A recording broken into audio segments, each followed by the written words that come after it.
ये कहानी एक मछुआरे की। एक मछुआरा समंदर में मछलियां पकड़ने के लिए निकला था। अभी उसने मछलियां पकड़ना शुरू भी नहीं किया था कि अचानक मौसम खराब हो गई। समंदर में तेज लहरें उठने लगी। तभी उस मछुआरे ने ऊपर वाले ईश्वर से प्रार्थना किया कि हे प्रभु, मैंने आज तक किसी का बुरा नहीं किया है, तो मुझे पूर्ण यकीन है कि आप भी मेरे साथ कुछ बुरा नहीं होने दोगे। लेकिन तूफान ठहरने का नाम ही नहीं ले रहा था और एक समय ऐसा आया कि उसकी नाव डूबने की कगार में आ गई। तभी उस मछुआरे ने अपना स्विमिंग जैकेट पहना और समंदर में छलांग लगा दी। फिर वो तैरते तैरते एक टापू में पहुंच गया। टापू में पहुंच के उसने देखा कि चारों ओर सिर्फ पानी ही पानी थी। दूर दूर तक कोई नजर नहीं आ रहा था, कहीं से कोई उम्मीद नहीं दिखाई दे रही थी। तो उस मछुआरे ने ऊपर वाले ईश्वर से प्रार्थना किया कि हे प्रभु, मुझे पूर्ण यकीन है कि आप मेरी रक्षा, मेरी मदद जरूर करोगे। फिर वो मछुआरा उस टापू में 1-2 दिन जैसे तैसे निकाल दिया, लेकिन उसे कहीं से कोई उम्मीद नजर नहीं आ रही थी। तो वो मछुआरा सोचने लगा कि पता नहीं यहाँ कब तक रहना पड़ेगा, तो क्यों ना अपने लिए एक झोपड़ी बना लूं, कम से कम रात को सुकून से तो सो पाऊं। और ये सोच के उस मछुआरे ने लकड़ियां इकट्ठा किया, खूब मेहनत करी और शाम तक उसने एक झोपड़ी बना के तैयार कर दी। अपनी झोपड़ी को देख के वो मन ही मन खुश हो रहा था कि चलो आज के बाद सुकून से तो सो पाऊंगा। उसकी ये सोच जैसे ही खत्म हुई कि उसकी झोपड़ी में अचानक एक बिजली गिरी और उसकी झोपड़ी जल के राख हो गई। अपनी झोपड़ी को जलता हुआ देख के उस मछुआरे का सब्र का बांध टूट गया और वो ऊपर वाले ईश्वर से कहने लगा कि हे प्रभु, मैंने आपका क्या बिगाड़ा था? पहले तो आपने मेरी नाव डुबा दी, फिर मुझे इस टापू में लाके खड़ा कर दिया और बड़ी मुश्किल से मैंने एक झोपड़ी बनाई, वो भी आपने जला दी। और ये बोल के वो मछुआरा जोर जोर से फूट फूट के रोने लगा। तभी उसने देखा कि उस टापू में एक बोट आई और उस बोट में से 2 आदमी उतरा और उस मछुआरे से कहने लगा कि अच्छा हुआ तुमने अपनी झोपड़ी जला दी।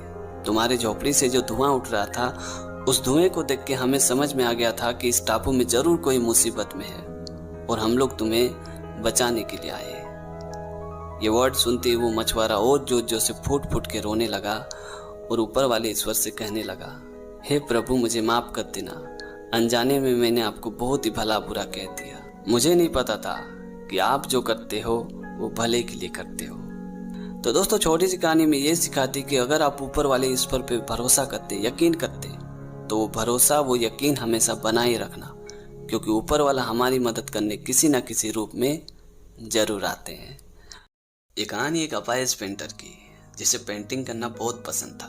पेंटिंग करने का तरीका उनका दुनिया से बिल्कुल अलग था, लेकिन पेंटिंग करना उनके लिए इतना भी आसान नहीं था, क्योंकि जब वो पैदा हुए तो डॉक्टर ने कहा कि इन्हें एक ऐसी बीमारी है जिसकी वजह से ये अपने हाथ पैर खुद से मूव नहीं कर सकते। इनके लिए बहुत ही डिफिकल्ट होगा, शायद कुछ सालों में भी ना कर पाए। यहाँ तक कि इनके लिए बात करना भी बहुत ही मुश्किल होगा, खुद को कभी एक्सप्रेस नहीं कर पाएंगे। ये जब 16 साल के हुए तो बात करना सीखा, 32 की उम्र में पहली बार चलना सीखा लेकिन जिंदगी जीना तो उन्होंने 11 साल में सीख गए थे।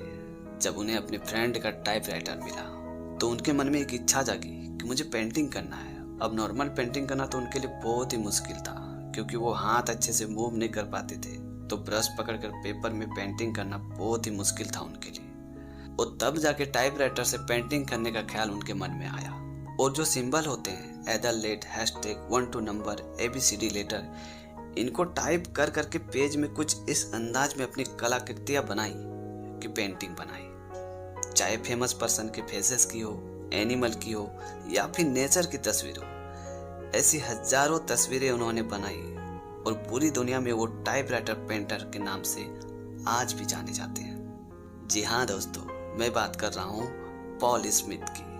हम सभी के लिए बहुत ही स्ट्रॉन्ग मैसेज देके गए हैं वो, कि जिंदगी में किसी भी चीज को हासिल करना हो, किसी भी सपने को पूरा करना हो, तो दुनिया की कोई भी ताकत आपको ऐसा करने से कभी नहीं रोक सकती है।